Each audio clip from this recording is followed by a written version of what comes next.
ಮನೆಯೇ ಮೊದಲ ಪಾಠಶಾಲೆ, ಜನನಿ ತಾನೇ ಮೊದಲ ಗುರುವು, ಜನನಿಯಿಂದ ಪಾಠ ಕಲಿತ ಜನರೇ ಧನ್ಯರು ಎಂಬ ಕವಿವಾಣಿಯಂತೆ ಹಿರಿಯರ ಅನುಭವ, ಗುರುಗಳ ಮಾರ್ಗದರ್ಶನ, ತಂದೆ ತಾಯಂದಿರ ಪ್ರೀತಿ ವಾತ್ಸಲ್ಯದ ಜೊತೆಗೆ ಮಗುವಿನ ಕಲಿಕಾ ಸಾಮರ್ಥ್ಯವನ್ನು ಅನಾವರಣಗೊಳಿಸುವ ಕಾರ್ಯಕ್ರಮವೇ ಮನೆಯೇ ಮೊದಲ ಪಾಠಶಾಲೆ. ತಪ್ಪದೆ ಕೇಳಿ ಪ್ರತಿ ಭಾನುವಾರ ಬೆಳಗ್ಗೆ 10:20 ಹಾಗೂ ಮರುಪ್ರಸಾರ ಸೋಮವಾರ ಮಧ್ಯಾಹ್ನ 3:40 ನಿಮ್ಮ ಜನಧ್ವನಿ ಬಾನುಲಿ ಕೇಂದ್ರದಿಂದ ಪ್ರಸಾರವಾಗಲಿದೆ.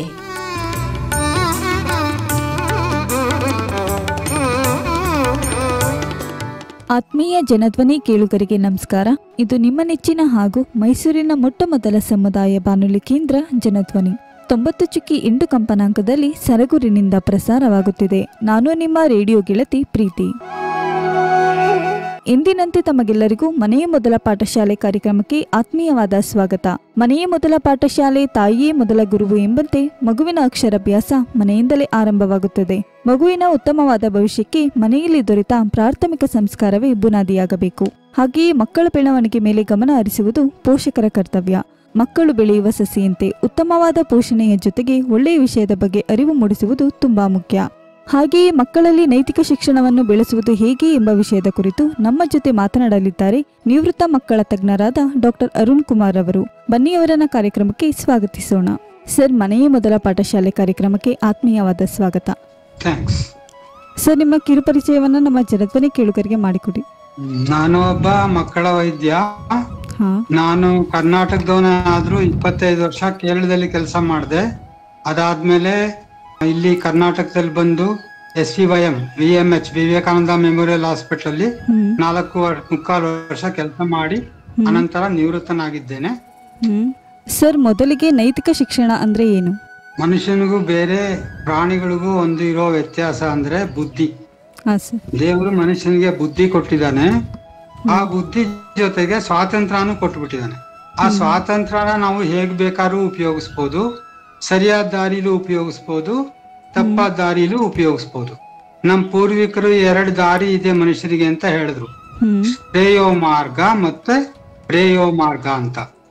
ಶ್ರೇಯೋ ಮಾರ್ಗ ಅಂದ್ರೆ ಮೊದಲು ಅದರಲ್ಲಿ ಹೋಗೋದು ಕಷ್ಟ, ಆದ್ರೆ ಅದ್ರ ಪರಿಣಾಮ ಚೆನ್ನಾಗಿರುತ್ತೆ. ಶ್ರೇಯೋ ಮಾರ್ಗ ಅಂದ್ರೆ ಆ ತಕ್ಷಣ ನಮ್ಗೆ ಏನೋ ಒಂದು ಸೌಕರ್ಯ ಸಿಗ್ಬೋದು, ಆದ್ರೆ ಕೊನೆ ದಿವಸದಲ್ಲಿ ಅದರಿಂದ ತುಂಬಾ ಕಷ್ಟ ಆಗುತ್ತೆ. ಒಂದು ಸಣ್ಣ ಉದಾಹರಣೆ ಕೊಡ್ಬೇಕು ಅಂದ್ರೆ, ಒಬ್ಬ ವ್ಯಕ್ತಿ ಚೆನ್ನಾಗಿ ಓದ್ತಾನೆ, ಮತ್ತೆ ಎಂಟ್ರೆನ್ಸ್ ಎಕ್ಸಾಮ್ ಎಲ್ಲ ಪಾಸ್ ಮಾಡ್ತಾನೆ, MBBS ಸೀಟ್ ತಗೊಳ್ತಾನೆ. ಅನಂತರ ಅವನು ಕಷ್ಟಪಟ್ಟು ಓದಿ ಡಾಕ್ಟರ್ ಆಗಿ ಚೆನ್ನಾಗಿ ಸೇವೆ ಮಾಡಿ ಒಳ್ಳೆ ಹೆಸರು ಸಂಪಾದನೆ ಮಾಡ್ತಾನೆ. ಇದು ಶ್ರೇಯೋ ಮಾರ್ಗ. ಇನ್ನೊಬ್ಬ ಒಂದ್ ಸ್ವಲ್ಪ ದಿವಸ ಕಾಂಪೌಂಡರ್ ಆಗಿ ಕೆಲಸ ಮಾಡ್ತಾನೆ. ಅದಾದ್ಮೇಲೆ ದುಡ್ಡು ಕೊಟ್ಬಿಟ್ಟು ಏನೋ ಒಂದ್ ಸರ್ಟಿಫಿಕೇಟ್ ತಗೊಂಡು ಡಾಕ್ಟರ್ ಅಂತ ಬೋರ್ಡ್ ಹಾಕೋತಾನೆ. ಒಂದ್ ಸ್ವಲ್ಪ ದಿವಸ ನಡಿಬಹುದು ಅವನ್ ಪ್ರಾಕ್ಟೀಸು, ಆಮೇಲೆ ಯಾವ್ದೋ ಒಂದ್ ಕೇಸ್ ನಲ್ಲಿ ಸಿಕ್ಕಾಕೊಳ್ತಾನೆ. ಇದೇ ವ್ಯತ್ಯಾಸ ಶ್ರೇಯೋ ಮಾರ್ಗ ಪ್ರೇಯೋ ಮಾರ್ಗ. ಇದನ್ನ ಮಕ್ಕಳಿಗೆ ತಿಳಿಸ್ಕೊಡೋದಕ್ಕೆ ನೈತಿಕ ಶಿಕ್ಷಣ ಅಂತ ಹೇಳ್ಬೋದು. ಸರ್, ಹಾಗಾದ್ರೆ ನೈತಿಕ ಶಿಕ್ಷಣವನ್ನ ಕೊಡುವುದು ಯಾರು ಸರ್? ನಿಮ್ಮ ಕಾರ್ಯಕ್ರಮದ ಹೆಸರೇ ಮನೆಯ ಮೊದಲ ಪಾಠಶಾಲೆ, ತಾಯಿಯೇ ಮೊದಲ ಗುರು ಅಂತಲ್ವಾ? ಹೌದು ಸರ್. ಅದರಿಂದ ಇದು ಮನೆಯಲ್ಲೇ ಶುರು ಆಗ್ಬೇಕು.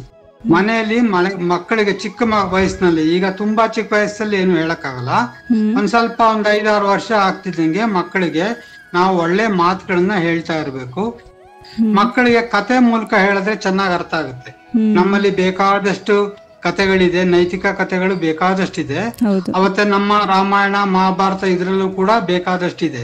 ಮಕ್ಕಳಿಗೆ ಏನು ಹೇಳ್ಕೊಡ್ಬೇಕು ಅಂದ್ರೆ, ಒಳ್ಳೆ ದಾರಿಲಿ ಹೋದ್ರೆ ಅವ್ರಿಗೆ ಒಳ್ಳೇದಾಗುತ್ತೆ, ಒಳ್ಳೆ ದಾರಿ ಬಿಟ್ರೆ ಕೆಟ್ಟದಾಗತ್ತೆ ಅನ್ನೋದನ್ನ ಅವ್ರಿಗೆ ಮತ್ತೆ ಮತ್ತೆ ಹೇಳ್ತಾ ಇರ್ಬೇಕು. ಹೀಗೆ ಹೇಳೋದ್ರಿಂದ ಅವ್ರಿಗೆ ಚಿಕ್ಕ ವಯಸ್ಸಿನಲ್ಲಿ ಅದು ಮನಸ್ಸಿನಲ್ಲಿದ್ರೆ ಅವರು ದೊಡ್ಡವರಾದ್ಮೇಲೂ ಕೂಡ ಅದೇ ರೀತಿ ನಡ್ಕೊಳ್ತಾರೆ. ಗಿಡವಾಗಿ ಬಗ್ಗದ್ದು ಮರವಾಗಿ ಬಗ್ಗೀತೆ ಅಂತ ಗಾದೆ ಇದೆಯಲ್ಲ, ಅದರಿಂದ ಚಿಕ್ಕ ಮಕ್ಕಳಿಗೆ ಇದನ್ನೆಲ್ಲ ಹೇಳ್ಕೊಡ್ಬೇಕು. ಮತ್ತೆ ಮನೆಯಲ್ಲೂ ಒಂದು ಒಳ್ಳೆ ವಾತಾವರಣ ಸೃಷ್ಟಿ ಮಾಡಬೇಕು. ಅದರಿಂದ ಮಕ್ಕಳ ಒಂದು ನೈತಿಕ ಬೆಳವಣಿಗೆಗೆ ಸಹಾಯ ಆಗುತ್ತೆ. ಸರ್, ಹಾಗಾದ್ರೆ ಮಕ್ಕಳಲ್ಲಿ ಮೌಲ್ಯಯುತವಾದ ಜೀವನವನ್ನ ನಡೆಸಬೇಕಾದ್ರೆ ಪೋಷಕರು ಹೇಗಿರ್ಬೇಕು ಸರ್? ನಾವು ಹೇಳೋದ್ರ ಜೊತೆ ನಾವು ಅದರಂತೆ ನಡ್ಕೊಳ್ಬೇಕು. ತಂದೆ ತಾಯಿಗಳು ಯಾವಾಗ್ಲೂ ಸುಳ್ಳು ಹೇಳ್ತಾ ಇದ್ರೆ ಮಗುಗ್ ನೀನ್ ಸುಳ್ಳು ಹೇಳ್ಬೇಡ ಅಂತ ಹೇಳಿದ್ರೆ ಮಗು ಕೇಳಲ್ಲ, ಮಗುನು ಸುಳ್ಳು ಹೇಳುತ್ತೆ. ಅದರಿಂದ ತಂದೆ ತಾಯಿಗಳು ಮೊದಲು ಸರಿಯಾಗಿ ಅವರ ಒಂದು ನಡವಳಿಕೆ ಸರಿಯಾಗಬೇಕು. ಅವರು ಸುಳ್ಳು ಹೇಳೋದ್ ನಿಲ್ಲಿಸ್ಬೇಕು, ಮೋಸ ಮಾಡೋದ್ ನಿಲ್ಲಿಸ್ಬೇಕು. ಮತ್ತೆ ಮಾತಾಡುವಾಗ ಸೌಮ್ಯವಾಗಿ ಮಾತಾಡ್ಬೇಕು, ಜೋರಾಗಿ ಮಾತಾಡೋದು, ಕೆಟ್ಟ ಮಾತುಗಳನ್ನ ಮನೆಯಲ್ಲಿ ಯಾವತ್ತು ಉಪಯೋಗಿಸ್ಬಾರ್ದು. ಮಗು ಜೊತೆ ಮಾತಾಡ್ಬೇಕಾದ್ರು ತುಂಬಾ ಮೆತ್ತಗೆ ಮಾತಾಡ್ಬೇಕು. ಮತ್ತೆ ಮಗು ಜೊತೆಲಿದ್ದಾಗ ಬೇರೆಯವ್ರ ಜೊತೆ ಮಾತಾಡ್ಬೇಕಾದ್ರು ಬೇರೆಯವ್ರನ್ನ ಗೌರವಾನ್ವಿತವಾಗಿ ಮಾತಾಡ್ಸೋದು, ಮೃದುವಾಗಿ ಮಾತಾಡೋದು, ಇದನ್ನೆಲ್ಲ ಪೋಷಕರು ಮೊದ್ಲಿಂದ ಅವರು ಮನೆಯಲ್ಲಿ ಈ ತರ ನಡ್ಕೊಳ್ಬೇಕು. ಮತ್ತೆ ಇನ್ನೊಂದು ಏನಂದ್ರೆ, ನಾವು ಸುಮ್ಮನೆ ಯಾವ್ದಾದ್ರ ವ್ಯಕ್ತಿಗೆ ನೀ ಸುಳ್ಳು ಹೇಳ್ಬೇಡ, ಮೋಸ ಮಾಡಬೇಡ ಅಂತ ಹೇಳಿದ್ರೆ ಅವನು ಅದರಿಂದ ಆ ಮನುಷ್ಯ ಬದಲಾಗಲ್ಲ. ಮನುಷ್ಯ ಬದಲಾಗ್ಬೇಕಾದ್ರೆ ಒಳಗಡೆಯಿಂದ ಬದಲಾಗ್ಬೇಕು. ಈ ರೀತಿ ಬದಲಾವಣೆ ಹೇಗೆ ಸಾಧ್ಯ ಅಂದ್ರೆ, ಇದಕ್ಕೆ ಮೊದ್ಲಿಂದು ಮನೆಯಲ್ಲಿ ಒಳ್ಳೆ ವೈಬ್ರೇಷನ್ಸ್ ನ ಕ್ರಿಯೇಟ್ ಮಾಡ್ಬೇಕು. ನಮ್ ಪೂರ್ವಿಕರು ಹೇಳ್ತಾ ಇದ್ರು ಗರ್ಭ ಸಂಸ್ಕಾರ ಅಂತ ಹೇಳ್ತಾ ಇದ್ರು. ಅಂದ್ರೆ ಮಗು ಹೊಟ್ಟೆಲಿ ಇರೋವಾಗ್ಲೇ ಆ ಮಗುವಿನ ತಾಯಿಯ ಶಾರೀರಿಕ ಆರೋಗ್ಯ ಮತ್ತು ಮಾನಸಿಕ ಆರೋಗ್ಯದಿಂದ ಮಗುವಿನ ಮೇಲೆ ಪರಿಣಾಮ ಆಗುತ್ತೆ.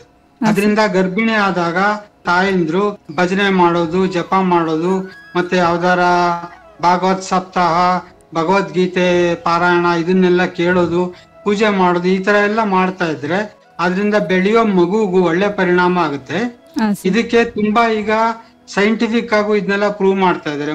ತಾಯಿಯ ಮಾನಸಿಕ ಆರೋಗ್ಯ ಮತ್ತು ಶಾರೀರಿಕ ಆರೋಗ್ಯದ ಒಂದು ಪರಿಣಾಮ ಮಗು ಮೇಲೆ ಹೇಗಾಗುತ್ತೆ ಅಂತ ಎಲ್ಲ ತುಂಬಾ ಇವಾಗ ಟೆಸ್ಟ್ ಮಾಡ್ತಾ ಇದಾರೆ. ತಾಯಿಗೆ ಈಗ ಗರ್ಭದಲ್ಲಿರೋ ಮಗುಗೆ ಒಳ್ಳೆ ಸಂಗೀತ ಕೇಳಿದ್ರೆ ಮಗು ಶಾಂತವಾಗಿರುತ್ತೆ. ಅದೇ ಯಾವ್ದಾರೋ ರಾಕ್ ಮ್ಯೂಸಿಕ್, ಪಾಪ್ ಮ್ಯೂಸಿಕ್ ಹಾಕಿದ್ರೆ ಮಗುಗೆ ಒಂಥರ ಮುಜುಗರ ಆಗುತ್ತೆ. ಇದೆಲ್ಲ ಸೈಂಟಿಫಿಕ್ ಆಗಿ ಪ್ರೂವ್ ಮಾಡಿದ್ದಾರೆ. ಆದ್ರಿಂದ ತಾಯಿ ಗರ್ಭದಲ್ಲಿ ಇರ್ಬೇಕಾದ್ರೆ ಅವರ ಗರ್ಭಿಣಿಯ ಮಾನಸಿಕ ಆರೋಗ್ಯನೂ ಚೆನ್ನಾಗಿರ್ಬೇಕು, ಶಾರೀರಿಕ ಆರೋಗ್ಯವನ್ನು ಚೆನ್ನಾಗಿರ್ಬೇಕು. ಹೀಗೆ ಮಗುವಿನ ಹೊಟ್ಟೆಯ ಒಳಗೆ ಮಗುವಿನ ಬೆಳಗ್ಗೆ ಚೆನ್ನಾಗಾಗುತ್ತೆ. ಅದಾದ ನಂತರ ಕೂಡ ಮಗುವಿಗೆ ಮನೆಯಲ್ಲಿ ಒಳ್ಳೆ ವಾತಾವರಣ ಇರಬೇಕು. ನಾವೊಂದು ವಿಚಾರ ಸಾಮಾನ್ಯವಾಗಿ ಎಲ್ಲರೂ ಅರ್ಥ ಮಾಡ್ಕೊಳ್ಳಲ್ಲ. ಈ ವೈಬ್ರೇಷನ್ ಅಂತ ಹೇಳ್ತೀವಲ್ಲ, ಸ್ಪಂದನ, ಅದರಿಂದ ತುಂಬಾ ಪರಿಣಾಮ ಆಗುತ್ತೆ ಮನಸ್ಸಿನ ಮೇಲೆ. ಇದನ್ನೆಲ್ಲ ಈಗ ಸೈಂಟಿಫಿಕ್ ಆಗಿ ಪ್ರೂವ್ ಮಾಡಿದ್ದಾರೆ. ನೀವು ಮನೆಯಲ್ಲಿ ಪ್ರತಿ ದಿವಸ ಯಾವ್ದಾರ ವೇದಿಕ್ ಚಾಂಟ್ಸೋ ಅಥವಾ ಸ್ತೋತ್ರನೋ, ವಿಷ್ಣು ಸಹಸ್ರನಾಮ, ಲಲಿತಾ ಸಹಸ್ರನಾಮ, ಈ ತರದ್ ಬೇಕಾದಷ್ಟಿದೆ. ಈಗ ಚಾನೆಲ್ಗಳು ಸುಮಾರು ಈ ತರ ಚಾನೆಲ್ಗಳು ಸಿಗುತ್ತೆ. ಬೆಳಗಾಗಿ ಎದ್ದು ಇದನ್ನ ಹಾಕ್ಬಿಟ್ರೆ ಮನೆಯಲ್ಲಿ ಒಳ್ಳೆ ವೈಬ್ರೇಷನ್ ಕ್ರಿಯೇಟ್ ಆಗುತ್ತೆ. ಇದರಿಂದಲೂ ಕೂಡ ಮಗುವಿನ ಮಾನಸಿಕ ಬೆಳವಣಿಗೆಗೆ ಸಹಾಯ ಆಗುತ್ತೆ. ಮತ್ತೆ ಮಗುವಿಗೆ ಕೊಡುವ ಆಹಾರದ ಬಗ್ಗೆನೂ ತುಂಬಾ ಜಾಗರೂಕತೆ ವಹಿಸ್ಬೇಕು. ಇತ್ತೀಚೆಗೆ ಮಕ್ಕಳು ಹೊರಗಡೆ ತಿನ್ನೋದು ಜಾಸ್ತಿ ಆಗಿದೆ. ಏನೇನೋ ಪ್ಯಾಕೆಟ್ ಅಲ್ಲಿ ಸಿಗುತ್ತೆ, ಅದನ್ನೆಲ್ಲ ಹಾಗೆ ತಿನ್ಬೋದು. ಅದು ಸ್ವಲ್ಪ ರುಚಿನೂ ಚೆನ್ನಾಗಿರುತ್ತೆ. ಅದರಲ್ಲಿ ಏನೇನೋ ಕೆಮಿಕಲ್ಸ್ ಹಾಕಿರ್ತಾರೆ. ಅದರಿಂದಲೂ ಕೂಡ ಮಕ್ಕಳ ಮನಸ್ಸಿನ ಮೇಲೆ ಕೆಟ್ಟ ಪರಿಣಾಮ ಆಗುತ್ತೆ. ಆದಷ್ಟು ಕೂಡ ಮಕ್ಕಳಿಗೆ ಮನೆಯಲ್ಲೇ ಮಾಡಿ ಹಾಕಬೇಕು. ಮತ್ತೆ ಅಡಿಗೆ ಮಾಡುವಾಗ್ಲೂ ಕೂಡ ಯಾವ್ದಾರ ಸ್ತೋತ್ರ ಹಾಕೋದು ಅಥವಾ ನಾಮಸ್ಮರಣೆ ಮಾಡೋದು, ಜಪ ಮಾಡೋದು, ಆತರ ಮಾಡೋದು ಒಳ್ಳೆ ಅಭ್ಯಾಸ. ಇದರಿಂದ ಆ ಆಹಾರದ ಮೇಲೆ ಒಂದು ಪರಿಣಾಮ ಆಗುತ್ತೆ. ಈಗ ಇದನ್ನೆಲ್ಲ ಸೈಂಟಿಫಿಕ್ ಆಗಿ ಪ್ರೂವ್ ಮಾಡಿದ್ದಾರೆ. ಅದಕ್ಕೆ ನಾವೊಂದು ಗಾದೆ ಕೇಳಿದೀವಲ್ವಾ, ಆ ಊಟ ಬಲ್ಲವನಿಗೆ ರೋಗವಿಲ್ಲ ಅಂತ. ಅದರಿಂದ ನಾವು ತಿನ್ನೋ ಆಹಾರನು ಕೂಡ ನಮ್ಮ ಶರೀರದ ಮೇಲೆ ಮಾತ್ರ ಅಲ್ಲ, ಮನಸ್ಸಿನ ಮೇಲೂ ಪರಿಣಾಮ ಆಗುತ್ತೆ. ಅದರಿಂದ ಮಕ್ಕಳಿಗೆ ಕೊಡೋ ಆಹಾರದ ಬಗ್ಗೆ ಗಮನ ಕೊಡಬೇಕು. ಅದಲ್ಲದೆ ಪ್ರತಿ ದಿವಸ ಮನೆಯಲ್ಲಿ ಈ ಒಳ್ಳೆ ವೈಬ್ರೇಷನ್ ಇರೋದ್ರ ಜೊತೆ ಜಪ ಮಾಡೋದು ಅಥವಾ ಭಜನೆ ಮಾಡಿದ್ರೆ ಸಾಮಾನ್ಯವಾಗಿ ಎಲ್ರಿಗೂ ಒಂಥರ ಮನಃಶಾಂತಿ ಸಿಗುತ್ತೆ. ಮನೆಯಲ್ಲಿ ಸ್ವಲ್ಪ ಹೊತ್ತಾದ್ರೂ ಇದನ್ನ ಮಾಡೋ ಅಭ್ಯಾಸ ಮಾಡ್ಕೊಳ್ಬೇಕು. ಮತ್ತೆ ಕನಿಷ್ಠ ಪಕ್ಷ ವಾರಕ್ಕೆ ಒಂದು ದಿವಸ ಆದ್ರೂ ದೇವಸ್ಥಾನಕ್ಕೆ ಹೋಗ್ಬೇಕು, ಮಕ್ಕಳನ್ನು ಕರ್ಕೊಂಡು ಹೋಗ್ಬೇಕು. ಅಲ್ಲಿ ಒಳ್ಳೊಳ್ಳೆ ಪ್ರೋಗ್ರಾಮ್ಗಳಾಗ್ತಾ ಇರುತ್ತೆ. ಅದನ್ನ ಚಿಕ್ಕ ವಯಸ್ಸಿಂದ ಕೇಳ್ತಾ ಇದ್ರೆ ಆ ಮಗು ಮನಸ್ಸಿನ ಮೇಲೆ ಒಳ್ಳೆ ಪರಿಣಾಮ ಆಗಿ ಅವಾಗ ನೈತಿಕ ಬೆಳವಣಿಗೆ ಸರಿಯಾಗಿ ಆಗ್ಲಿಕ್ಕೆ ತುಂಬಾ ಸಹಾಯ ಆಗುತ್ತೆ. ಆಧ್ಯಾತ್ಮಿಕವಾಗಿ ಮಕ್ಕಳನ್ನ ಬೆಳೆಸಿದ್ರೆ ನೈತಿಕ ಶಿಕ್ಷಣವನ್ನ ಕೊಡಿಸ್ಬೋದು ಅಂತ ಹೇಳಿದ್ರಿ. ಆದ್ರೆ ಮಕ್ಕಳಲ್ಲಿ ಮೌಲ್ಯಯುತವಾದ ಜೀವನವನ್ನ ನಡೆಸಬೇಕಾದ್ರೆ ಪೋಷಕರು ಹೇಗಿರ್ಬೇಕಾಗುತ್ತೆ ಸರ್? ನಾವು ಲೀಡಿಂಗ್ ಬೈ ಎಕ್ಸಾಂಪಲ್ ಅಂತ ಹೇಳ್ತೀವಲ್ಲ, ನಾವು ಒಂದು ಮಾತೃಕವಾಗಬೇಕು. ತಂದೆ ತಾಯಿಗಳು ಮಗುಗೆ ಒಂದು ಮಾದರಿ ಆಗ್ಬೇಕು. ನಾನು ಮೊದ್ಲೇ ಹೇಳ್ದಂಗೆ ಇವ್ರು ಸುಳ್ಳು ಹೇಳ್ತಾ ಇದ್ರೆ ಮಗು ಸುಳ್ಳು ಹೇಳ್ಬೇಡ ಅಂದ್ರೆ ಅದ್ ಮಗು ಕೇಳಲ್ಲ. ಅದರಿಂದ ತಂದೆ ತಾಯಿಗಳು ಇದನ್ನೆಲ್ಲ ಅವರ ಜೀವನದಲ್ಲಿ ಅಳವಡಿಸ್ಕೊಳ್ಬೇಕು. ಒಳ್ಳೆ ಮಾತಾಡೋದು ಮತ್ತೆ ಪ್ರಾಮಾಣಿಕವಾಗಿ ನಡ್ಕೊಳ್ಳೋದು, ಇದ್ರ ಬಗ್ಗೆ ಮತ್ತೆ ಮತ್ತೆ ಮಕ್ಕಳಿಗೂ ಹೇಳ್ತಾ ಇರ್ಬೇಕು. ಮತ್ತೆ ಈ ತರ ಇದನ್ ದಾರಿ ತಪ್ಪೋದ್ರೆ ಏನಾಗುತ್ತೆ ಅದ್ರ ಬಗ್ಗೆನು ಮಕ್ಕಳಿಗೆ ಹೇಳ್ತಾ ಇರ್ಬೇಕು. ಮೊದ್ಲಿಂದ ನಮ್ಮ ದೇಶದಲ್ಲಿ ಪಾಪ ಪುಣ್ಯದ ಬಗ್ಗೆ ತುಂಬಾ ಒಂದು ನಂಬಿಕೆ ಇತ್ತು. ಸ್ವಲ್ಪ ಈಗ ಅದೆಲ್ಲ ಕಡಿಮೆ ಆಗ್ಬಿಟ್ಟಿದೆ. ಜನ ಈಗ ಏನ್ ಅನ್ಕೊಳ್ತಾರೆ ಅಂದ್ರೆ ದುಡ್ಡು ಸಂಪಾದನೆ ಮಾಡ್ಲಿಕ್ಕೆ ಏನ್ ಬೇಕಾದ್ರೂ ಮಾಡಬಹುದು ಅನ್ನೋ ಒಂದು ತೀರ್ಮಾನಕ್ಕೆ ಸುಮಾರು ಜನ ಬಂದ್ಬಿಟ್ಟಿದ್ದಾರೆ. ಅದರಿಂದಲೇ ನಮ್ಮ ಸಮಾಜದಲ್ಲಿ ಇಷ್ಟೊಂದು ಅವ್ಯವಸ್ಥೆ ಆಗಿರೋದು. ಇದನ್ನು ಕೂಡ ಮಕ್ಕಳಿಗೆ ಮತ್ತೆ ಮತ್ತೆ ಹೇಳ್ತಾ ಇರ್ಬೇಕು. ಅದರಿಂದ ಅದು ಯಾವಾಗ 1 ಸಲ 2 ಸಲ ಹೇಳಿದ್ರೆ ಸಾಕಾಗಲ್ಲ, ಮತ್ತೆ ಮತ್ತೆ ಹೇಳ್ತಾ ಇದ್ರೆ ಅದರಿಂದ ಅವ್ರ ಮನಸ್ಸಿನ ಮೇಲೆ ಅದು ಒಂದು ಒಳ್ಳೆ ಪರಿಣಾಮವನ್ನ ಉಂಟು ಮಾಡುತ್ತೆ. ಹಾ ಸರ್, ಮೊದಲೇ ಹೇಳಿದ್ರಿ ಮಕ್ಕಳು ಹುಟ್ಟುವಾಗಲೇ ಅವರ ಬೆಳವಣಿಗೆ ತುಂಬಾ ಮುಖ್ಯ. ಆ ನಿಟ್ಟಿನಲ್ಲಿ ತಾಯಿಯ ಮಾನಸಿಕ ಸ್ಥಿತಿ ತುಂಬಾ ಪರಿಣಾಮ ಬೀರುತ್ತೆ ಅಂತ ಹೇಳಿದ್ರಿ. ಹಾಗಿದ್ರೆ ತಾಯಿಯ ಮಾನಸಿಕ ಸ್ಥಿತಿ ಹೇಗೆ ಇರಬೇಕು ಸರ್? ತಾಯಿಗೆ ಗರ್ಭಿಣಿ ಆದಾಗಲೂ ಕೂಡ ಅವರು ಜಾಗರೂಕರಾಗಿರ್ಬೇಕು. ಗರ್ಭಿಣಿ ಸ್ತ್ರೀಗಳಿಗೆ ಮಾನಸಿಕ ಸಮಸ್ಯೆ, ಆಂಗ್ಸೈಟಿ, ಡಿಪ್ರೆಷನ್ ಅದೆಲ್ಲ ಇದ್ರೆ ಅದರಿಂದ ಮಗುವಿನ ಮೇಲೂ ಪರಿಣಾಮ ಆಗುತ್ತೆ.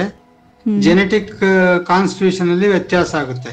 ಅದರಿಂದ ಅವರು ಗರ್ಭಿಣಿ ಆದಾಗಲೂ ಕೂಡ ಈ ತರ ಯಾವ್ದಾರ ಭಜನೆ ಮಾಡೋದು, ಜಪ ಮಾಡೋದು, ಅಥವಾ ನಮ್ಮ ಸಂಗೀತ, ಶಾಸ್ತ್ರೀಯ ಸಂಗೀತ ಕೇಳೋದ್ರಿಂದ ಬಹಳ ಹೆಲ್ಪ್ ಆಗುತ್ತೆ. ನೀವು ನೋಡಿರ್ಬೋದು, ತುಂಬಾ ವರ್ಷ ಶಾಸ್ತ್ರೀಯ ಸಂಗೀತ ಅಭ್ಯಾಸ ಮಾಡಿದ್ರೆ ಅಥವಾ ತುಂಬಾ ವರ್ಷ ವೇದಾಭ್ಯಾಸ ಮಾಡಿದವರು ಅವ್ರ ಮಾತು ನಿಮ್ಮನ್ನ ಯಾವಲಾರ ಕೇಳಿ ಅವ್ರ ಮಾತೇ ಬೇರೆ ತರ ಇರುತ್ತೆ. ಅವ್ರಿಗೆ ಹೊರಟೋಟಾಗಿ ಮಾತಾಡಕ್ ಆಗಲ್ಲ, ಕೆಟ್ಟ ಕೆಟ್ಟ ಪದ ಅವ್ರ ಬಾಯಿನಲ್ಲಿ ಬರೋದೇ ಇಲ್ಲ. ಅದರಿಂದ ಸ್ವಲ್ಪ ಮಕ್ಕಳಿಗೂ ಕೂಡ ಸಂಗೀತವನ್ನ ಹೇಳ್ಕೊಡೋದು ಬಹಳ ಮುಖ್ಯ. ಸಂಗೀತ ಅಂದ್ರೆ ನಮ್ಮ ಶಾಸ್ತ್ರೀಯ ಸಂಗೀತ, ಅದರಿಂದಲೂ ಕೂಡ ತುಂಬಾ ಒಳ್ಳೆ ಪರಿಣಾಮ ಆಗುತ್ತೆ. ಈಗ ಮ್ಯೂಸಿಕ್ ಥೆರಪಿನೂ ಮಾಡ್ತಾ ಇದ್ದಾರೆ. ಅನೇಕ ಕಾಯಿಲೆಗಳಿಗೆ, ಆಂಗ್ಸೈಟಿ, ಡಿಪ್ರೆಷನ್, ಮತ್ತೆ ಇನ್ಸೋಮ್ನಿಯಾ ಅಂದ್ರೆ ನಿದ್ದೆ ಬರದೇ ಇರೋದು, ಮತ್ತೆ ಹೈಪರ್ ಟೆನ್ಷನ್, ಬ್ಲಡ್ ಪ್ರೆಷರ್ ಜಾಸ್ತಿ ಇರೋದು, ಇದಕ್ಕೆಲ್ಲ ಸಂಗೀತದಿಂದಲೂ ಇದನ್ನ ಕಡಿಮೆ ಮಾಡಬಹುದು ಅನ್ನೋದನ್ನ ಇವಾಗ ಪ್ರೂವ್ ಮಾಡಿದ್ದಾರೆ. ಅದರಿಂದ ಮನೆಯಲ್ಲಿ ಈ ಒಳ್ಳೆ ವಾತಾವರಣ ಯಾವಾಗ್ಲೂ ಉಂಟು ಮಾಡಬೇಕು. ಹಾಗೆ ಸರ್, ಮಕ್ಕಳಲ್ಲಿ ನೈತಿಕ ಶಿಕ್ಷಣವನ್ನ ಬೆಳೆಸಬೇಕಾದ್ರೆ ನಮ್ಮ ಸಂಸ್ಕೃತಿ ಹೇಗೆ ಸಹಕಾರ ಆಗುತ್ತೆ? ನಮ್ಮ ಸಂಸ್ಕೃತಿ ಮೊದ್ಲಿಂದಲೂ ನಮ್ಗೆ ಒಂದು ಒಳ್ಳೆ ದಾರಿನೇ ತೋರಿಸ್ಕೊಳ್ತಾ ಇದೆ ಅಲ್ವಾ. ನಮ್ಮ ಪುರಾಣಗಳಾಗ್ಲಿ ಅಥವಾ ನಮ್ಮ ಇತಿಹಾಸ, ರಾಮಾಯಣ ಮಹಾಭಾರತ ಆಗ್ಲಿ, ಇದರಲ್ಲೆಲ್ಲ ಒಂದೇ ಸಂದೇಶ ಇರೋದು, ಧರ್ಮ ಮಾರ್ಗದಲ್ಲಿ ಮನುಷ್ಯ ಹೋಗ್ಬೇಕು, ಅವಾಗ ಅವನಿಗೆ ಒಳ್ಳೇದಾಗುತ್ತೆ. ಅಧರ್ಮದಲ್ಲಿ ಹೋದ್ರೆ ಅವನಿಗೆ ಕೆಟ್ಟದಾಗುತ್ತೆ. ಇದನ್ನ ಮತ್ತೆ ಮತ್ತೆ ಮತ್ತೆ ಹೇಳ್ತಾಲೇ ಇದ್ದಾರೆ. ಎಲ್ಲಾ ಪುರಾಣದಲ್ಲೂ ಹೇಳಿರೋದೇ ಇದೆ. 18 ಪುರಾಣದಲ್ಲೂ ಇದನ್ನೇ ಹೇಳಿರೋದು, ಪರೋಪಕಾರಂ ಪುಣ್ಯಾಯ ಪಾಪಾಯ ಪರಪೀಡನಂ. ಅಂದ್ರೆ ಬೇರೆಯವರು ಉಪಕಾರ ಮಾಡೋದೇ ಪುಣ್ಯ, ಬೇರೆಯವ್ರಿಗೆ ಕೆಟ್ಟದ್ ಮಾಡೋದೇ ಪಾಪ. ಇದು ಚೆನ್ನಾಗಿ ಮನಸ್ಸಿನಲ್ಲಿ ಅವ್ರಿಗೆ ತಾಕುವ ಹಾಗೆ ಹೇಳ್ಬೇಕು. ಸರ್, ಹಾಗಿದ್ರೆ ಮಕ್ಕಳಲ್ಲಿ ನೈತಿಕ ಶಿಕ್ಷಣವನ್ನ ಕೊಡದೆ ಹೋದ್ರೆ ಏನೆಲ್ಲ ಪರಿಣಾಮಗಳನ್ನ ಎದುರಿಸಬೇಕಾಗುತ್ತೆ? ಇದಕ್ಕೆ ಉತ್ತರ ಈಗಿನ ಟಿವಿ ನ್ಯೂಸ್ ನೋಡಿದ್ರೆ ನಿಮಗೆ ಸಿಗುತ್ತಲ್ವಾ. ಹೌದು ಸರ್. ಯಾವ ಚಾನಲ್ ಹಾಕಿ ದಿವ್ಸಾನು ಕೊಲೆ, ಅತ್ಯಾಚಾರ, ಹಣಕಾಸಿನ ಹಗರಣ, ಬರೀ ಇದನ್ನೇ ಕೇಳ್ತಾ ಇರ್ತೀವಿ. ಮತ್ತೆ ಡ್ರಗ್ ಅಡಿಕ್ಷನ್ ವಿಪರೀತ ಆಗಿದೆ, ಮತ್ತೆ ಮದ್ಯಪಾನದಿಂದ ಆಗೋ ದುಷ್ಪರಿಣಾಮಗಳು, ಇದ್ರ ಬಗ್ಗೆ ನಾವು ದಿವಸ ನೋಡ್ತಾಲೇ ಇರ್ತೀವಿ ಟಿವಿನಲ್ಲಿ. ಅದರಿಂದ ನೈತಿಕ ಶಿಕ್ಷಣ ಇಲ್ಲದೆ ಹೋದ್ರೆ ಮನುಷ್ಯನಾಗೋದಿಲ್ಲ, ರಾಕ್ಷಸ ಆಗ್ತಾನೆ. ಹಂಗೆ ರಾಕ್ಷಸ ಆದ್ರೆ ಸಮಾಜ ಸ್ಥಿತಿ ಏನಾಗುತ್ತೆ ಯಾರು ಬೇಕಾದ್ರೂ ಊಹಿಸ್ಕೊಳ್ಬಹುದು. ಸಮಾಜ ಎಲ್ಲ ಅಸ್ತವ್ಯಸ್ತ ಆಗುತ್ತೆ, ಶಾಂತಿ ಸಮಾಧಾನ ಅನ್ನೋದು ಇರೋದಿಲ್ಲ. ಈಗ ಅದೇ ಆಗ್ತಾ ಇರೋದು ನಮ್ಮ ದೇಶದಲ್ಲಿ. ಸರ್, ನೈತಿಕ ಶಿಕ್ಷಣವನ್ನ ಬೆಳೆಸಬೇಕಾದ್ರೆ ಮಕ್ಕಳ ದಿನಚರಿ ಹೇಗಿರ್ಬೇಕು? ಮಕ್ಕಳಿಗೆ ಈಗ ಒಂದು ವಯಸ್ಸಾದ್ಮೇಲೆ ಸ್ವಲ್ಪ ಮುಂಚೆ ಹೇಳೋ ಅಭ್ಯಾಸ ಮಾಡಿಸ್ಬೇಕು. ಆದಷ್ಟು 5:15ಗಿಂತ ಜಾಸ್ತಿ ನಿದ್ದೆ ಮಾಡಬಾರ್ದು. 5:15 ಅಂದ್ರೆ ತುಂಬಾ ಚಿಕ್ಕ ಮಕ್ಕಳಿಗಲ್ಲ, ಸ್ವಲ್ಪ ಬೆಳೆದ್ಮೇಲೆ. ಎದ್ಮೇಲೆ ಇದೆಲ್ಲ ಸ್ನಾನ ಗೀನ ಎಲ್ಲ ಆದ್ಮೇಲೆ ಮನೆಯಲ್ಲಿ ದೀಪ ಹಚ್ಚಿ ದೇವ್ರ ನಮಸ್ಕಾರ ಮಾಡೋದಕ್ಕೆ ಹೇಳ್ಬೇಕು. ಮತ್ತೆ ಕೆಲವು ಶ್ಲೋಕಗಳನ್ನ, ಸುಲಭವಾಗಿರೋ ಕೆಲವು ಶ್ಲೋಕಗಳನ್ನ ಹೇಳ್ಕೊಡ್ಲಿ. ಆಮೇಲೆ ಯಾರಿಗೆ ಗಾಯತ್ರಿ ಮಂತ್ರ ಉಪದೇಶ ಆಗಿದೆಯೋ ಅವರು ಗಾಯತ್ರಿ ಜಪ ಮಾಡ್ಲಿ. ಇದರಿಂದ ತುಂಬಾ ಒಳ್ಳೆ ಪರಿಣಾಮ ಆಗುತ್ತೆ. ಇದನ್ನು ಈಗ ಎಲ್ಲ ಸೈಂಟಿಫಿಕ್ ಆಗಿ ಪ್ರೂವ್ ಮಾಡಿದ್ದಾರೆ. ಗಾಯತ್ರಿ ಜಪ ಮಾಡೋದ್ರಿಂದ ಮೆದುಳಿನ ಮೇಲೆ ಏನು ಪರಿಣಾಮ ಆಗತ್ತೆ ಅಂತ ಇದೆಲ್ಲ ಸೈಂಟಿಫಿಕ್ ಆಗಿ ಪ್ರೂವ್ ಮಾಡಿದ್ದಾರೆ. ಗಾಯತ್ರಿ ಉಪದೇಶ ಆಗದೆ ಹೋದ್ರೆ ಏನು ಬೇಜಾರು ಮಾಡ್ಕೊಳ್ಳೋ ಅವಶ್ಯಕತೆ ಇಲ್ಲ. ಅವ್ರ ದಿವಸ ದೇವ್ರನ್ನ ಕೇಳ್ಕೊಳ್ಳಿ, ನೀ ಮೆಚ್ಚೋಂಗೆ ನನಗೆ ಬುದ್ಧಿ ಕೊಡಪ್ಪ, ಶಕ್ತಿ ಕೊಡಪ್ಪ ಅಂತ ದೇವ್ರನ್ನ ಕೇಳಿ ಯಾವ್ದಾರ ಒಂದು ಶ್ಲೋಕ ಹೇಳ್ಕೊಡೋದು ಅಥವಾ ನಾಮಸ್ಮರಣೆ ಮಾಡೋದು. ಏನ್ ಬೇಕಾದ್ರೂ ಆಗ್ಬೋದು. ಓಂ ನಮ ಶಿವಾಯ ಅಂತಲೋ, ಓಂ ನಮೋ ನಾರಾಯಣಾಯ ಅಂತಲೋ, ಅಥವಾ ಹರೇ ರಾಮ ರಾಮ ರಾಮ ಹರೇ ಹರೇ ಅಂತಲೋ, ಅಥವಾ ಶ್ರೀರಾಮ್ ಜಯ ರಾಮ್ ಜಯ ಜಯ ರಾಮ್, ಯಾವ್ದಾದ್ರು ಸರಿ. ಅದನ್ನ ಒಂದು ಮಕ್ಕಳಿಗೆ ಎಷ್ಟೊತ್ತಾಗುತ್ತೋ ಅಷ್ಟು ಮಾತ್ರ ಒಂದು ಸ್ವಲ್ಪ 10 ನಿಮಿಷ 15 ನಿಮಿಷ ಹಂಗೆ ಜಾಸ್ತಿ ಮಾಡಿಸಿ ಒಂದು ಅರ್ಧ ಗಂಟೆ ಆದ್ರೂ ಕೂಡ ಈ ಒಂದು ಆಧ್ಯಾತ್ಮಿಕ ಚಟುವಟಿಕೆಯನ್ನ ಮನೆಯಲ್ಲಿ ಇಟ್ಕೊಳ್ಬೇಕು. ಇದರಿಂದ ತುಂಬಾ ಸಹಾಯ ಆಗುತ್ತೆ. ಈಗಿನ ಕಾಲದಲ್ಲಿ ಇದೆಲ್ಲ ತುಂಬಾ ಕಡಿಮೆ ಆಗ್ಬಿಟ್ಟಿದೆ. ಬೆಳಗಾಗಿ ಇದ್ರೆ ಕೆಲ್ಸಕ್ಕೆ ಹೋಗೋ ಅವಾಂತರ, ಸ್ಕೂಲ್ ಬಸ್ ಹಿಡಿಯೋ ಅವಾಂತರ, ಮತ್ತೆ ವಾಪಸ್ ಬಂದ್ರೆ ಹೋಮ್ ವರ್ಕ್, ಈ ತರ ಆಗಿ ಈ ಮಕ್ಕಳಿಗೆ ಇದ್ರ ಬಗ್ಗೆ ಈಗ ಸಾಮಾನ್ಯವಾಗಿ ಯಾರು ಹೇಳ್ತಲೇ ಇರ್ಲಿಲ್ಲ. ನಮ್ಮ ಬಾಲ್ಯದಲ್ಲಿ ಈ ತರ ಇರ್ಲಿಲ್ಲ. ನಾವು ದಿವಸ ದೇವ್ರ ನಮಸ್ಕಾರ ಮಾಡ್ಲೇಬೇಕಿತ್ತು ಬೆಳಿಗ್ಗೆ ಸಾಯಂಕಾಲ. ಮತ್ತೆ ಏನೋ ಒಂದ್ ಕೆಲವು ಶ್ಲೋಕವನ್ನು ಹೇಳ್ಕೊಳ್ಬೇಕಾಗಿತ್ತು. ಇದೆಲ್ಲ ನಮ್ಮ ಒಂದು ದೈನಂದಿನ ಭಾಗವಾಗಿತ್ತು. ಈಗ ಅದೆಲ್ಲ ಹೋಗ್ತಾ ಇದೆ. ಅದರಿಂದ ನಮ್ಮ ಸಮಾಜದಲ್ಲಿ ಇಷ್ಟೊಂದು ಸಮಸ್ಯೆ ಆಗ್ತಾ ಇದೆ.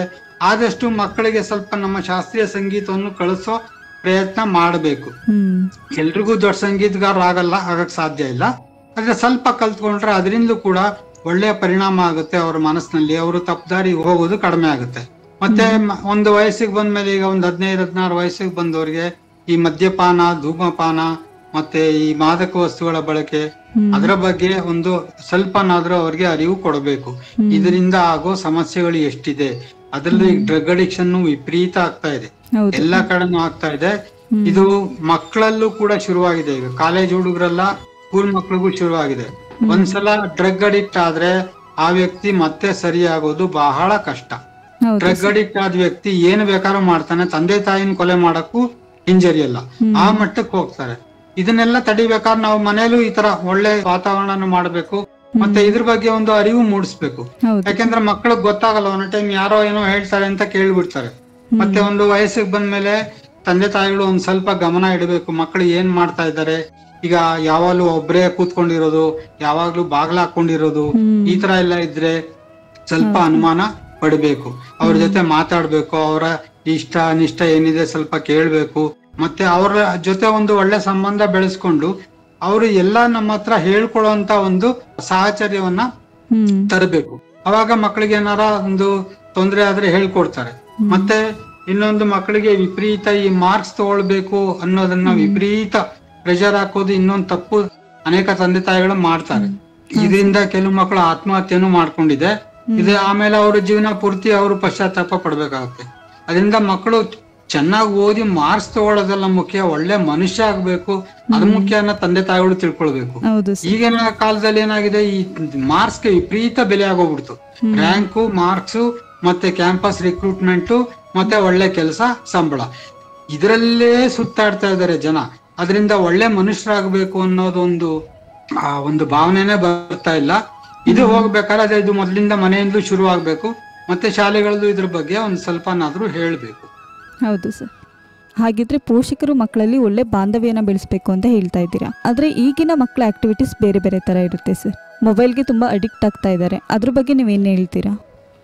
ಈ ಮೊಬೈಲ್ ಅಡಿಕ್ಟ್ ಆಗೋದು ಯಾತಕ್ಕೆ ಅಂದ್ರೆ, ಬೇರೆ ಆಕ್ಟಿವಿಟೀಸ್ ಏನು ಇಲ್ಲದೆ ಹೋದ್ರೆ ಅದಕ್ಕೆ ಅಡಿಕ್ಟ್ ಆಗ್ತಾರೆ. ಈಗ ನೀವು ಮನೇಲೆ ನೀವು ಭಜನೆ ಮಾಡಿ ನೋಡಿ, ಒಂದ್ ಸ್ವಲ್ಪ ಜನ ಭಜನೆ ಮಾಡಿ ನೋಡಿ, ನೀವು ದಿವ್ಸ ಕೇಳ್ತಾ ಇದ್ರೆ ಅದ್ರಲ್ಲಿ ಆಸಕ್ತಿ ಬರುತ್ತೆ. ಭಜನೆ ಚೆನ್ನಾಗ್ ಆಡಿದ್ರೆ ಕೇಳಕ್ ಚೆನ್ನಾಗಿರುತ್ತೆ. ಮತ್ತೆ ಅವ್ರಿಗೆ ಸ್ವಲ್ಪ ಶಾಸ್ತ್ರೀಯ ಸಂಗೀತನ ಹೇಳ್ಕೊಟ್ರೆ ಅದ್ರ ಕಡೆ ಮನಸ್ಸು ಹೋಗ್ತಾ ಇರುತ್ತೆ. ಈಗ ಏನಾಗ್ಬಿಟ್ಟಿದೆ, ನಾವು ಮೊಬೈಲಿನ ಬೈತಾ ಇದೀವಿ ಹೊರತುವೆ ಮೊಬೈಲ್ ಬದಲು ಏನಾರ ಕೊಡ್ತಾ ಇದೀವ ಅಂದ್ರೆ ಏನು ಇಲ್ಲ, ಹಂಗಾಗ್ಬಿಟ್ಟಿದೆ. ಎಷ್ಟೋ ಜನ ದೊಡ್ಡ ಮನುಷ್ಯರು ಏನ್ ಮಾಡ್ತಾರೆ, ಜವಾಬ್ದಾರಿ ಏನು ಅನ್ಕೊಳ್ತಾರೆ ಅಂದ್ರೆ ಮಕ್ಳಿಗೆ ಕೇಳಿದ್ದೆಲ್ಲ ಕೊಟ್ಬಿಡೋದು. ಅವ್ರಿಗೆ ಬೈಕೋ ಸ್ಕೂಟ್ರೋ ತೆಕೊಟ್ಬಿಡೋದು, ಅವ್ರಿಗೆ ಐಫೋನ್ ತೆಕೊಟ್ಬಿಟ್ರೆ ಆಗೋತು ಅಂತ ಅನ್ಕೊಳ್ತಾರೆ. ಇಂಥ ಮಕ್ಳನ್ನ ಒಂದು ಸ್ವಲ್ಪ ದಿವಸ ಆದ್ಮೇಲೆ ಇನ್ನು ಡ್ರೈವಿಂಗ್ ಲೈಸೆನ್ಸ್ ಸಿಗದೆ ಕಾರ್ ಓಡಿಸಿ ಆಕ್ಸಿಡೆಂಟ್ ಆಗಿ ಸತ್ತಿರೋದು ಇದೆಲ್ಲ ನಡೀತಾ ಇದೆ. ನಾನೇನ್ ಇದು ಸುಮ್ನೆ ಹೇಳ್ತಾ ಇಲ್ಲ, ಇವೆಲ್ಲ ನಡೀತಾ ಇರೋದು. ಇದೆಲ್ಲ ಆದ್ಮೇಲೆ ಪಶ್ಚಾತ್ತಾಪ ಪಟ್ರೆ ಏನ್ ಪ್ರಯೋಜನ? Prevention is better then cure ಅಂತ ಹೇಳ್ತೀವಿ ನಾವು. ಇದನ್ನೆಲ್ಲ ಆಗದಂತೆ ನೋಡ್ಕೊಳ್ಬೇಕು. ಅದಕ್ಕೆ ಮೊದ್ಲಿಂದಲೂ ನಾನು ಹೇಳ್ದಂಗೆ ಗರ್ಭಿಣಿ ಆದಾಗ್ಲಿಂದ ಶುರು ಮಾಡ್ಬೇಕು. ಮಗುವಿನ ಬಗ್ಗೆ ನಾವು ಗಮನ ಕೊಡೋದು ಹಸ್ತ ಶಿಶುವಿನಿಂದ ಶುರುವಾಗಬೇಕು. ಅದಕ್ಕೆ ನಮ್ಮಲ್ಲಿ ಹಿಂದೆ ಗರ್ಭ ಸಂಸ್ಕಾರ ಅಂತ ಹೇಳ್ತಾ ಇದ್ರು, ನಮ್ಮಲ್ಲಿ ಷೋಡಶ ಸಂಸ್ಕಾರ ಅಂತ ಹೇಳ್ತಾರೆ. ಅದ್ರಲ್ಲಿ ಇದೆಲ್ಲ ಬರುತ್ತೆ. ಮತ್ ಗರ್ಭಿಣಿ ಆದಾಗ ತಾಯಿಯ ಶಾರೀರಿಕ ಆರೋಗ್ಯ ಮತ್ತು ಮಾನಸಿಕ ಆರೋಗ್ಯ ಎರಡನ್ನೂ ನೋಡ್ಬೇಕು. ಈಗ ಏನಾಗ್ತಾ ಇದೆ ಅಂದ್ರೆ, ಗರ್ಭಿಣಿ ಹೆಂಗಸರ ತಪಾಸಣೆ ಅಂದ್ರೆ BP ನೋಡೋದು, ಬ್ಲಡ್ ಗ್ರೂಪ್ ನೋಡೋದು, ಹಿಮೋಗ್ಲೋಬಿನ್ ನೋಡೋದು, ತೂಕ ನೋಡೋದು, ಸ್ಕ್ಯಾನಿಂಗ್ ಮಾಡ್ಸೋದು, ಇಷ್ಟೇ ಆಗ್ತಾ ಇದೆ. ಅವರ ಮಾನಸಿಕ ಆರೋಗ್ಯ ಹೆಂಗಿದೆ ಅಂತ ಡಾಕ್ಟರ್ಗಳು ಕೇಳೋದು ಇಲ್ಲ. ಕೇಳೋದು ಸ್ವಲ್ಪ ಮುಜುಗರನೂ ಆಗುತ್ತೆ. ಅದ್ ಹೆಂಗ್ ಕೇಳಿದ್ರೆ ಅವ್ರೇನ್ ಅನ್ಕೊಳ್ತಾರ ಅನ್ನೋ ಹಿಂಗೂ ಇದೆ.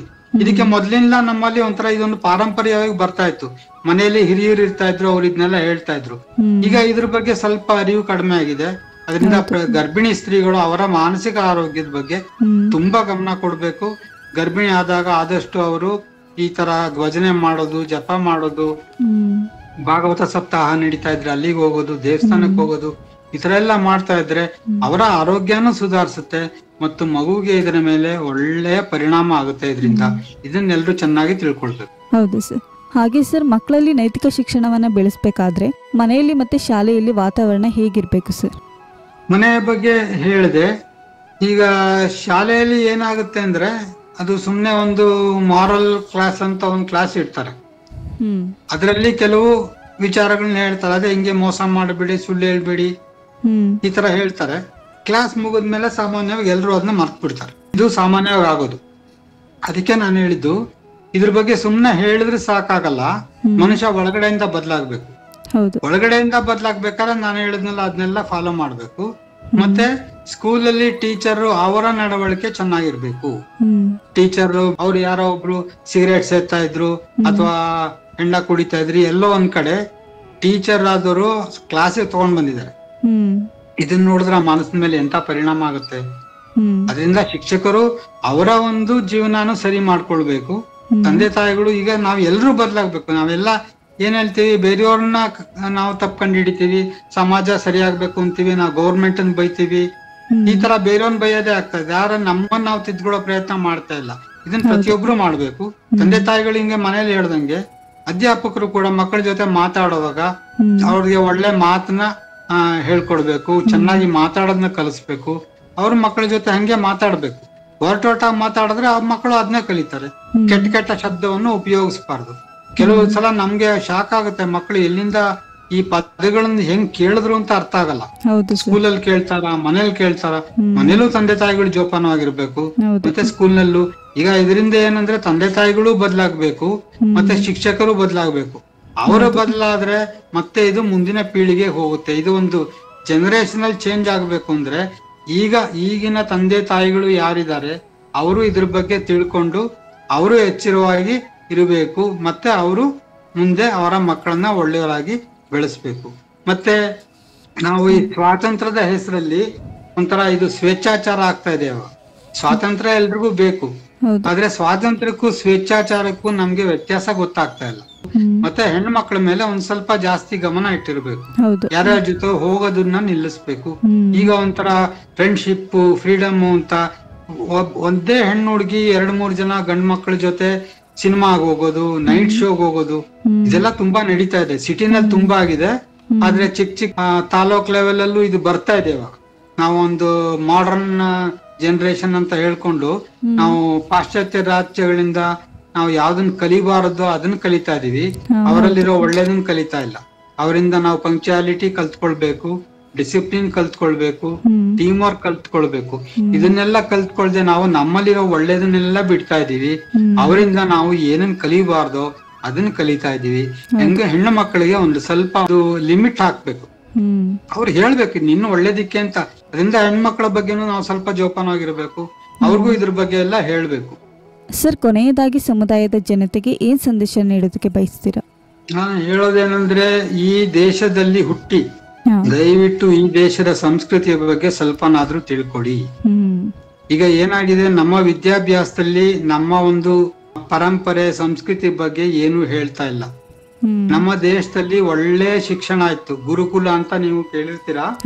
ಈ ಗುರುಕುಲದಲ್ಲಿ ಅನೇಕ ತರದ ವಿದ್ಯೆಗಳನ್ನು ಹೇಳ್ಕೊಡ್ತಾ ಇದ್ರು. ಜೊತೆಗೆ ಅವರು 2 ತರ ವಿದ್ಯೆ ಕಲ್ತ್ಕೊಳ್ಬೇಕು ಅಂತ ಹೇಳ್ತಾ ಇದ್ರು, ಪರಾವಿದ್ಯೆ, ಅಪರಾವಿದ್ಯೆ ಅಂತ. ಇದರಲ್ಲಿ ಆಧ್ಯಾತ್ಮಿಕ ವಿದ್ಯೆ ಸೇರ್ಕೊಳ್ಳೋದು ಪರಾವಿದ್ಯದಲ್ಲಿ. ಅಪರಾವಿದ್ಯೆ ಅಂದ್ರೆ ಈ ನಾವು ಓದ್ತೀವಲ್ಲ ಅದು. ಇದು 2 ಹೇಳ್ಕೊಡ್ತಾ ಇದ್ರು. ಮತ್ತೆ ಇದೆಲ್ಲ ಮುಗಿದ್ಮೇಲೆ ಮಕ್ಕಳಿಗೆ ಸತ್ಯಂ ವದ, ಧರ್ಮಂ ಚರ ಅಂತ ಈ ತರ ಎಲ್ಲ ಹೇಳ್ಕೊಡ್ತಾ ಇದ್ರು. ಈಗ ಇದನ್ನೆಲ್ಲ ಯಾರು ಮಕ್ಕಳಿಗೆ ಹೇಳ್ತಾ ಇಲ್ಲ. ಮಾತೃದೇವೋ ಭವ, ಪಿತೃದೇವೋ ಭವ, ಆಚಾರ್ಯ ದೇವೋ ಭವ ಅಂತ ಹೇಳ್ತಾ ಇದ್ರು. ಇದನ್ನು ಎಲ್ಲ ನಾವು ಬಿಟ್ಟಿದೀವಿ. ಈಗ ಬರ್ತ್ಡೇಗೆ ಕೇಕ್ ಕಟ್ ಮಾಡೋದು, ಮತ್ತೆ ಏನೋ ಇಂಗ್ಲಿಷ್ ಹಾಡು ಹೇಳೋದು, ಅದು ಶೋಕಿ ಆಗ್ಬಿಟ್ಟಿದೆ. ಮೊದಲಂಗೆ ಹುಟ್ಟದ ಹಬ್ಬದಲ್ಲಿ ಸ್ನಾನ ಮಾಡಿ ತಂದೆ ತಾಯಿಗಳಿಗೆ ನಮಸ್ಕಾರ ಮಾಡುವಂತ ಒಂದು ಪದ್ಧತಿ ಹೋಗಿದೆ. ಇದು ಎಲ್ಲ ಬದಲಾಗಬೇಕು. ಮತ್ತೆ ಮನುಷ್ಯ ಜೀವನದ ಬಗ್ಗೆ ನಮ್ಮ ದೇಶದಲ್ಲಿ ಇರೋಷ್ಟು ಇನ್ ಯಾವ ದೇಶದಲ್ಲೂ ಇಲ್ಲ. ಪ್ರಪಂಚದಲ್ಲಿ ಇರೋ ದೇಶದೆಲ್ಲ ಸೇರ್ಸಿದ್ರು ಎಷ್ಟಾಗುತ್ತೋ ಅದಕ್ಕಿಂತ ಜಾಸ್ತಿ ನಮ್ ದೇಶದಲ್ಲಿ ಇದೆ. ಇದ್ರ ಬಗ್ಗೆ ಸ್ವಲ್ಪ ನಾರು ತಿಳ್ಕೊಳಕ್ಕೆ ಪ್ರಯತ್ನ ಮಾಡ್ಲಿ. ನಮ್ಮ ಪ್ರಾಚೀನ ಗ್ರಂಥಗಳು ಬೇಕಾದಷ್ಟಿದೆ. 4 ವೇದ ಇದೆ, 4 ಉಪವೇದ ಇದೆ, 6 ವೇದಾಂಗಗಳಿದೆ, 6 ಷಡ್ದರ್ಶನಗಳಿದೆ, 18 ಮಹಾಪುರಾಣ ಇದೆ, 18 ಉಪಪುರಾಣ ಇದೆ, ಮಹಾಭಾರತ, ರಾಮಾಯಣ ಅನ್ನೋ ಇತಿಹಾಸ ಇದೆ, ಮತ್ತೆ ಲೆಕ್ಕವಿಲ್ಲದ್ದು ಸುಭಾಷಿತಗಳಿದೆ. ಇದಲ್ಲದೆ ನಮ್ಮ ಆಚಾರ್ಯರು ಬರ್ದಿರೋದು ಲೆಕ್ಕ ಇಡಕ್ಕಾಗಲ್ಲ ಅಷ್ಟಿದೆ. ಶಂಕರಾಚಾರ್ಯರಾಗ್ಲಿ, ಮಧ್ವಾಚಾರ್ಯರಾಗ್ಲಿ, ರಾಮಾನುಜಾಚಾರ್ಯರಾಗ್ಲಿ ಅಥವಾ ಬಸವಣ್ಣವರಾಗ್ಲಿ, ಅವ್ರ ವಚನಗಳು ಬೇಕಾದಷ್ಟಿದೆ. ಅದೇ ರೀತಿ ನಮ್ಮ ಸಂಗೀತ, ನಮ್ಮ ಇದ್ರಲ್ಲೇ ಕನ್ನಡದಲ್ಲೇ ಬೇಕಾದಷ್ಟು ದೇವರ ನಾಮಗಳು ಬೇಕಾದಷ್ಟಿದೆ. ಪುರಂದರದಾಸರದ್ದು, ಕನಕದಾಸರದ್ದು, ಇವ್ರದ್ದೆಲ್ಲ ಲೆಕ್ಕವಿಲ್ಲದಷ್ಟು ದೇವರ ನಾಮಗಳಲ್ಲಿದೆ. ಅದ್ರಲ್ಲೂ ಅವರು ತುಂಬಾ ಮನುಷ್ಯನಿಗೆ ಜೀವನದ ಬಗ್ಗೆ ತುಂಬಾ ಹೇಳಿದ್ದಾರೆ. ಧರ್ಮದ ಬಗ್ಗೆ ಮತ್ತೆ ಮೋಕ್ಷದ ಬಗ್ಗೆ ಎಲ್ಲ ತುಂಬಾ ಹೇಳಿದ್ದಾರೆ. ಮೊದ್ಲಿಂದ ನಮ್ಮ ಪೂರ್ವಿಕರು ಹೇಳ್ತಾ ಇದ್ರು, ನಮ್ಮ ಒಂದು ಪುರುಷಾರ್ಥ ಅಂತ ಹೇಳ್ತೀವಿ, ಧರ್ಮ, ಅರ್ಥ, ಕಾಮ, ಮೋಕ್ಷ, ಇದು 4ಕ್ಕೂ ಮನುಷ್ಯ ಗಮನ ಕೊಡ್ಬೇಕು. ಆದ್ರೆ ಈಗ ಏನಾಗಿದೆ, ನಾವು ಧರ್ಮನ ಬಿಟ್ಟಿದೀವಿ. ನಾವು ಮಾಡರ್ನ್ ಅಂತ ಹೇಳ್ಕೊಂಡು ಮತ್ತೆ ಸೆಕ್ಯುಲರ್ ಅಂತ ಹೇಳ್ಕೊಂಡು ಧರ್ಮನ ಬಿಟ್ಟಿದೀವಿ. ಇದರಿಂದಲೇ ಇಷ್ಟು ಸಮಸ್ಯೆ ಆಗ್ತಾ ಇರೋದು. ಮೋಕ್ಷ ಅನ್ನೋದ್ರ ಬಗ್ಗೆ ನಾವು ತಲೆನೇ ಕೆಡಿಸ್ಕೊಳ್ತಾ ಇಲ್ಲ. ಅದೇನೋ ಕೆಲ್ಸಕ್ಕೆ ಬಾರದ್ದು ಒಂದು ಕಾನ್ಸೆಪ್ಟ್ ಅನ್ನೋ ಒಂದು ಭಾವನೆ ಬಂದೋಗಿದೆ. ಮನುಷ್ಯನ ಜೀವನ ಈಗ ಏನಾಗಿದೆ, ದುಡ್ಡು ಸಂಪಾದನೆ ಮಾಡು, ಮಜಾ ಮಾಡು, ಇಷ್ಟರಲ್ಲೇ ಇದೆ. ಅದು ಬೇಕು, ಬೇಡ ಅಂತ ಯಾರು ಹೇಳಿಲ್ಲ. ನೀವು ದುಡ್ಡು ಸಂಪಾದನೆ ಮಾಡಿ, ಆದ್ರೆ ನ್ಯಾಯವಾಗಿ ಸಂಪಾದನೆ ಮಾಡಿ. ಅನ್ಯಾಯದಿಂದ ಸಂಪಾದನೆ ಮಾಡಿದ್ರೆ ಅದು ಯಾವತ್ತೋ ಒಂದು ದಿವಸ ಅದಕ್ಕೆ ನಾವು ಒದ್ದಾಡ್ಬೇಕಾಗುತ್ತೆ. ಈಗ ಇದನ್ನು ಕೂಡ ಎಲ್ಲ ನಾವು ಸೈಂಟಿಫಿಕ್ ಆಗಿ ಪ್ರೂವ್ ಮಾಡ್ತಾ ಇದ್ರೆ, ಒಂದೇ ವಿಚಾರ ಹೇಳ್ಬೇಕು ಅಂದ್ರೆ, ಮೊದ್ಲಿಂದಲೂ ನಮ್ಮ ದೇಶದಲ್ಲಿ ಕರ್ಮ ಮತ್ತು ಪುನರ್ಜನ್ಮ ಇದ್ರ ಬಗ್ಗೆ ಒಂದು ದೃಢವಾದ ನಂಬಿಕೆ ಇತ್ತು. ನಮ್ಗೆ ಏನಾರ ಕಷ್ಟ ಬಂದ್ರೆ ನಮ್ಮ ಮನೇಲಿ ಏನು ಹೇಳೋರು, ಓ ಇದ್ ನನ್ ಕರ್ಮ ಅಂತ ಹೇಳೋರು. ಬೇರೆಯವ್ರು ಯಾರಿಗಾರ ಹೌದಪ್ಪ ಅದ್ ಅವ್ರ ಕರ್ಮ ಅನುಭವಿಸ್ಬೇಕು ಅಂತ. ಇದೆಲ್ಲ ಏನೋ ನಾವೊಂದು ಒಂದು ಸುಮ್ನೆ ಒಂದು ಮೂಢನಂಬಿಕೆ ಅಂತ ಒಂದು ಭಾವನೆ ಬಂದೋಗಿದೆ ಇವಾಗ. ಇದು ಮೂಢನಂಬಿಕೆ ಅಲ್ಲ, ಪುನರ್ಜನ್ಮ ಇದೆ ಅಂತ ಈಗ ದೊಡ್ಡ ದೊಡ್ಡ ವಿಜ್ಞಾನಿಗಳೇ ಒಪ್ಕೊಳ್ತಾ ಇದಾರೆ, ದೊಡ್ಡ ದೊಡ್ಡ ಸೈಕಿಯಾಟ್ರಿಸ್ಟ್ ಗಳು ಒಪ್ಕೊಳ್ತಾ ಇದಾರೆ. ಈಗ ಪುನರ್ಜನ್ಮ ಅಂತ ಇದ್ಮೇಲೆ ಕರ್ಮ ಫಲ ಬರುತ್ತೆ ಅಂತ ನಾವು ಅಕ್ಸೆಪ್ಟ್ ಮಾಡ್ಕೊಳ್ಳೋದ್ರಲ್ಲಿ ಏನಿದೆ ಕಷ್ಟ? ಮತ್ತೆ ಎಲ್ಲತ್ತಿಗೂ ಈಗ ಒಂದ್ ಸಣ್ಣ ಎಕ್ಸಾಂಪಲ್ ಕೊಡ್ಬೇಕಂದ್ರೆ, ನೀವು ಮಾವಿನ ಮರ ನೆಟ್ರೆ ಮಾವಿನ ಹಣ್ಣು ಬರುತ್ತೆ, ಬೇವಿನ ಮರ ಹಾಕಿದ್ರೆ ಬೇವಿನ ಎಲೆ ಸಿಗುತ್ತೆ. ನಮ್ ಕರ್ಮದ ಫಲ ನಮಗ್ ಸಿಕ್ಕೇ ಸಿಗುತ್ತೆ. ಅದನ್ನ ನಾವು ಚೆನ್ನಾಗಿ ತಿಳ್ಕೊಂಡ್ರೆ ನಾವಾಗೆ ಕೆಟ್ಟ ಕೆಲಸ ಮಾಡೋದನ್ನ ನಿಲ್ಲಿಸ್ತೀವಿ. ಈಗ ಏನಾಗಿದೆ, ಜನಗಳಿಗೆ ದುಡ್ಡಿದ್ರೆ, ಅಧಿಕಾರ ಇದ್ರೆ ಏನ್ ಬೇಕಾದ್ರೂ ಮಾಡಬಹುದು ಅನ್ನೋ ಒಂದು ತಪ್ಪು ಕಲ್ಪನೆ ಬಂದಿದೆ. ಇದು ಒಂದು ಸ್ವಲ್ಪ ದಿವಸ ಇದು ನಡೆಯುತ್ತೆ, ಅದಕ್ಕೆ ಪ್ರಯೋಗ ಮಾರ್ಗ ಅಂತ ಹೇಳ್ತಾರೆ. ಆದ್ರೆ ಯಾವತ್ತೋ ಒಂದ್ ದಿವಸ ಅವ್ರೆಲ್ಲ ಸಿಕ್ಕಾಕೊಳ್ತಾರೆ. ಈಗ ನೋಡ್ತಾ ಇದ್ರೆ ದೊಡ್ಡ ದೊಡ್ಡ ಮನುಷ್ಯರೆಲ್ಲ ಜೈಲ್ಗೆ ಹೋಗ್ತಾ ಇದಾರೆ, ಕೇಸಲ್ಲಿ ಸಿಕ್ಕಾಕೊಂಡು ಅವ್ರು ಬೇಲಲ್ಲಿ ಓಡಾಡ್ತಾ ಇದ್ದಾರೆ. ಬೇಕಾದಷ್ಟು ಜನ, ಹೆಸರು ಹೇಳೋ ಅವಶ್ಯಕತೆ ಇಲ್ಲ, ದೊಡ್ಡ ದೊಡ್ಡ ಹುದ್ದೆಗಳಲ್ಲಿ ಇದ್ದವರೆಲ್ಲ ಈಗ ಬೇಲಲ್ಲಿ ಓಡಾಡ್ತಾ ಇದ್ದಾರೆ. ಇಂತಹ ಸ್ಥಿತಿ ಬರಬಾರ್ದು ಅಂದ್ರೆ ನಾವು ಮಕ್ಕಳಿಗೆ ಒಳ್ಳೆ ಒಂದು ದಾರಿಯನ್ನು ತೋರಿಸ್ಬೇಕು. ಮತ್ತೆ ಆ ದಾರಿ ತೋರಿಸ್ಬೇಕಾದ್ರೆ ನಾವು ಒಂದು ಮಾದರಿಯಾಗಿ ನಡ್ಕೊಳ್ಬೇಕು. ಮತ್ತೆ ಬರೀ ಉಪದೇಶ ಮಾಡಿದ್ರೆ ಸಾಲದು. ನಾನು ಹೇಳದಂಗೆ ಮಕ್ಕಳ ಆಹಾರದ ಬಗ್ಗೆ, ಮನೆಯಲ್ಲಿ ಒಂದು ಒಳ್ಳೆ ಅಟ್ಮಾಸ್ಫಿಯರ್ ಕ್ರಿಯೇಟ್ ಮಾಡೋದ್ರ ಬಗ್ಗೆ, ಮಕ್ಕಳಿಗೆ ಸರಿಯಾದ ಆಹಾರ ಮತ್ತೆ ಒಳ್ಳೆ ವಿಚಾರ, ಒಳ್ಳೆ ಪುಸ್ತಕಗಳನ್ನು ಓದಿ, ಬೇರೆ ಏನು ಓದಕ್ಕಾಗದೆ ಅವ್ರಿಗೆ ಭಗವದ್ಗೀತೆ ಓದ್ಬೋದು. ಈಗ ಭಗವದ್ಗೀತೆನ ಬೇರೆ ದೇಶಗಳಲ್ಲಿ ಅವರ ಯೂನಿವರ್ಸಿಟಿನಲ್ಲಿ ಸಿಲೆಬಸ್ ಅಲ್ಲಿ ಸೇರಿಸಿದ್ದಾರೆ, ಮ್ಯಾನೇಜ್ಮೆಂಟ್ ಅಲ್ಲಿ ಭಗವದ್ಗೀತೆ ಸೇರಿಸಿದ್ದಾರೆ. ಇಲ್ಲಿ ನಮ್ಮ ಒಂದು ಯಾವ್ದಾರ ಸ್ಕೂಲ್ ಹೋಗಿ ಮಕ್ಕಳು ಕೇಳಿದ್ರೆ ಭಗವದ್ಗೀತೆ ಅಂದ್ರೆ ಏನು ಅಂತಲೇ ಗೊತ್ತಿಲ್ಲದೆ ಹೋದ್ರು ಆಶ್ಚರ್ಯ ಏನಿಲ್ಲ. ಆತರ ಒಂದು ಸ್ಥಿತಿ ಇದೆ. ಅದರಿಂದ ಸ್ವಲ್ಪ ಒಂದು ಈ ವಿಚಾರದಲ್ಲಿ ನಾವು ಗಮನ ಕೊಡ್ಬೇಕು. ನಾವು ಭಗವದ್ಗೀತೆ ಓದ್ಬೇಕು. ಮಕ್ಕಳಿಗೆ ಸ್ವಲ್ಪ ಸ್ವಲ್ಪ ಭಗವದ್ಗೀತೆ ಒಂದೇ ಸಲ ಅರ್ಥ ಆಗಲ್ಲ, ಅದು 100 ಸಲ ಓದಿದ್ರು ಅರ್ಥ ಆಗದೆ ಇರುವಂತ ವಿಚಾರಗಳಿದೆ. ಎಲ್ಲಾವ್ದು ಅರ್ಥ ಆಗಲ್ಲ. ಆದ್ರೆ ಕೆಲವು ಅರ್ಥ ಆಗುವಂತ, ಸುಲಭವಾಗಿ ಅರ್ಥ ಆಗುವಂತದ್ ಮೊದ್ಲು ಅರ್ಥ ಮಾಡ್ಕೊಳ್ಳಿ. ಆಮೇಲೆ ಅದನ್ನ ಓದ್ತಾ ಓದ್ತಾ ಓದ್ತಾ ಮತ್ತೆ ಅದು ಅರ್ಥ ಆಗಕ್ ಶುರು ಆಗುತ್ತೆ. ಆದ್ರೆ ನಾವು ಆ ಪ್ರಯತ್ನ ಬಿಡಬಾರ್ದು. ಒಂದು ದಿವಸದಲ್ಲಿ ಕನಿಷ್ಠ ಪಕ್ಷ 30 ನಿಮಿಷ, 24 ಗಂಟೆ ಇದೆ. 24 ಗಂಟೆಲಿ ಒಂದು ಅರ್ಧ ಗಂಟೆ ಆದ್ರೂ ಈ ಒಂದು ನಮ್ಮ ಒಂದು ಆಧ್ಯಾತ್ಮಿಕ ಬೆಳವಣಿಗೆಗೆ ನಾವು ಅದನ್ನ ವಿನಿಯೋಗಿಸಿದ್ರೆ ಅದರಿಂದ ನೈತಿಕ ಮಟ್ಟ ಬಹಳ ಉತ್ತಮಗೊಳ್ಳುತ್ತೆ. ನಮ್ಮ ದೇಶವನ್ನ ಹಾಳು ಮಾಡ್ಲಿಕ್ಕೆ ಬೇಕಾದಷ್ಟು ಜನ ಪ್ರಯತ್ನ ಮಾಡಿದ್ದಾರೆ. 1000 ವರ್ಷ ನಮ್ಮ ದೇಶದ ಮೇಲೆ ತುಂಬಾ ದೌರ್ಜನ್ಯ ನಡೆದಿದೆ. ಸಾವಿರಾರು ದೇವಸ್ಥಾನಗಳನ್ನ ಹೊಡೆದಾಕಿದ್ದಾರೆ, ಲಕ್ಷಾಂತರ ಕೋಟ್ಯಾಂತರ ಜನಗಳನ್ನ ಕೊಲೆ ಮಾಡಿದ್ದಾರೆ. ಮತ್ತೆ ಅವರ ಒಂದು ಈಗ ನಮ್ಮ ಸಂಸ್ಕೃತಿ ಏನಿದೆ ಅದನ್ನ ಬಲವಂತವಾಗಿ ಬಿಡಿಸಿ ಕೆಲವ್ರನ್ನೆಲ್ಲ ಬೇರೆ ದಾರಿಗೆ ಎಳೆದಿದ್ದಾರೆ. ಇದೆಲ್ಲ ಎಲ್ರಿಗೂ ಗೊತ್ತಿರೋ ವಿಚಾರನೇ. ಆದ್ರೂ ಕೂಡ ನಮ್ ಸಂಸ್ಕೃತಿ ಇನ್ನು ಉಳ್ಕೊಂಡಿದೆ. ಇದಕ್ಕೆ ಬೇಕಾದಷ್ಟು ಜನ ಅವರು ಪ್ರಾಣ ತ್ಯಾಗ ಮಾಡಿದ್ದಾರೆ. ಅವ್ರ ಬಗ್ಗೆನೂ ನಾವು ತಿಳ್ಕೊಳ್ಬೇಕು. ಈ ದೇಶದ ಸಂಸ್ಕೃತಿ ಉಳಿಸ್ಲಿಕ್ಕೆ ಬಹಳ ಜನ, ಲೆಕ್ಕವಿಲ್ಲದಷ್ಟು ಜನ ಬಹಳ ತ್ಯಾಗ ಮಾಡಿದ್ದಾರೆ, ಅವ್ರ ಪ್ರಾಣನೂ ತ್ಯಾಗ ಮಾಡಿದ್ದಾರೆ. ಅವ್ರ ಬಗ್ಗೆನೂ ಸ್ವಲ್ಪ ತಿಳ್ಕೊಳ್ಬೇಕು. ಮತ್ತೆ ಈಗೀಗ ಏನಾಗ್ತಾ ಇದೆ ಅಂದ್ರೆ, ಯಾರು ಈ ಸಂಸ್ಕೃತಿಯನ್ನ ಹಾಳು ಮಾಡಕ್ಕೆ ನೋಡಿದ್ರೋ ಅವರೇ ಈ ಸಂಸ್ಕೃತಿಗೆ ಕೈ ಮುಗಿತಾ ಇದ್ದಾರೆ. ಇವಾಗ ಭಾರತ ವಿಶ್ವಗುರು ಆಗುತ್ತೆ ಅಂತ ಎಲ್ರು ಹೇಳ್ತಾ ಇದಾರೆ. ಇದು ಸತ್ಯ. ಈ ಪ್ರಪಂಚಕ್ಕೆ ದಾರಿ ತೋರಿಸೋ ಶಕ್ತಿ ಇರೋದು ಭಾರತ ದೇಶಕ್ಕೆ ಮಾತ್ರ. ಬೇರೆ ಯಾವ ದೇಶಕ್ಕೂ ಆ ಶಕ್ತಿನೂ ಇಲ್ಲ, ಆ ಅರ್ಹತೆನೂ ಇಲ್ಲ. ಬಾಕಿಯವರೆಲ್ಲ ಸುಮ್ನೆ ಮಾತಾಡ್ತಾರೆ. ಅವ್ರು ಆ ದೇಶಗಳ ಹಿಸ್ಟ್ರಿ ನೋಡಿದ್ರೆ ಅವರೆಲ್ಲ ಮಾಡಬಾರ್ದು ಮಾಡಿರೋದೆ. ನಮ್ ದೇಶದಿಂದ ಯಾವಲ್ಲ ನಾವು ಬೇರೆ ದೇಶದ ಮೇಲೆ ಆಕ್ರಮಣ ಮಾಡಿಲ್ಲ, ಅಲ್ಲಿ ಸಂಸ್ಕೃತಿ ನಾಶ ಮಾಡಕ್ಕೆ ನಾವು ಯಾವತ್ತು ಪ್ರಯತ್ನ ಮಾಡಿಲ್ಲ. ನಾವ್ ಯಾವಾಗ್ಲೂ ಏನ್ ಹೇಳ್ತೀವಿ, ವಸುದೈವ ಕುಟುಂಬಕಂ ಅಂತ ಹೇಳ್ತೀವಿ, ಸರ್ವೇ ಜನ ಸುಖಿನೋ ಭವಂತು ಅಂತ ಹೇಳ್ತೀವಿ, ಲೋಕ ಸಮಸ್ತ ಸುಖಿನೋ ಭವಂತು ಅಂತ ಹೇಳ್ತೀವಿ. ಇಂತಹ ಒಂದು ಭವ್ಯವಾದ ಸಂಸ್ಕೃತಿ ಬಗ್ಗೆ ಎಲ್ಲಾ ಭಾರತೀಯರು ಸ್ವಲ್ಪನಾದ್ರೂ ತಿಳ್ಕೊಳ್ಬೇಕು. ತಿಳ್ಕೊಂಡು ನಾನೊಬ್ಬ ಭಾರತೀಯ ಅಂತ ಹೇಳ್ಕೊಳ್ಳೋ ಯೋಗ್ಯತೆ ಪಡ್ಕೊಳ್ಬೇಕು. ಇದೇ ನನ್ನ ಸಂದೇಶ. ಬಹಳ ಸಂತೋಷ ಸರ್. ಇಷ್ಟೊತ್ತು ನಮ್ಮ ಜೊತೆ ಇದ್ದು ಮಕ್ಕಳ ನೈತಿಕ ಶಿಕ್ಷಣವನ್ನ ಬೆಳೆಸೋದು ಹೇಗೆ ಎಂಬ ವಿಚಾರವನ್ನ ನಮ್ಮ ಕೇಳುಗರಿಗೆ ತಿಳಿಸಿಕೊಟ್ಟಿದ್ದೀರಾ. ಅದಕ್ಕಾಗಿ ಜನಧ್ವನಿ ಪರವಾಗಿ ಹಾಗೂ ಕೇಳುಗರ ಪರವಾಗಿ ಧನ್ಯವಾದಗಳು.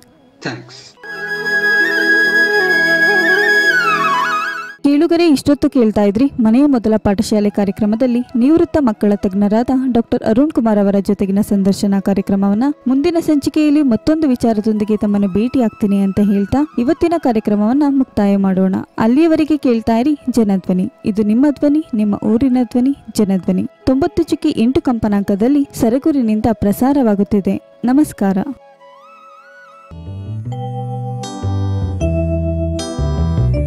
ಮನೆಯೇ ಮೊದಲ ಪಾಠಶಾಲೆ, ಜನನಿ ತಾನೇ ಮೊದಲ ಗುರುವು, ಜನನಿಯಿಂದ ಪಾಠ ಕಲಿತ ಜನರೇ ಧನ್ಯರು ಎಂಬ ಕವಿವಾಣಿಯಂತೆ ಹಿರಿಯರ ಅನುಭವ, ಗುರುಗಳ ಮಾರ್ಗದರ್ಶನ, ತಂದೆ ತಾಯಂದಿರ ಪ್ರೀತಿ ವಾತ್ಸಲ್ಯದ ಜೊತೆಗೆ ಮಗುವಿನ ಕಲಿಕಾ ಸಾಮರ್ಥ್ಯವನ್ನು ಅನಾವರಣಗೊಳಿಸುವ ಕಾರ್ಯಕ್ರಮವೇ ಮನೆಯೇ ಮೊದಲ ಪಾಠಶಾಲೆ. ತಪ್ಪದೆ ಕೇಳಿ ಪ್ರತಿ ಭಾನುವಾರ ಬೆಳಗ್ಗೆ 10:20 ಹಾಗೂ ಮರುಪ್ರಸಾರ ಸೋಮವಾರ ಮಧ್ಯಾಹ್ನ 3:40 ನಿಮ್ಮ ಜನಧ್ವನಿ ಬಾನುಲಿ ಕೇಂದ್ರದಿಂದ ಪ್ರಸಾರವಾಗಲಿದೆ.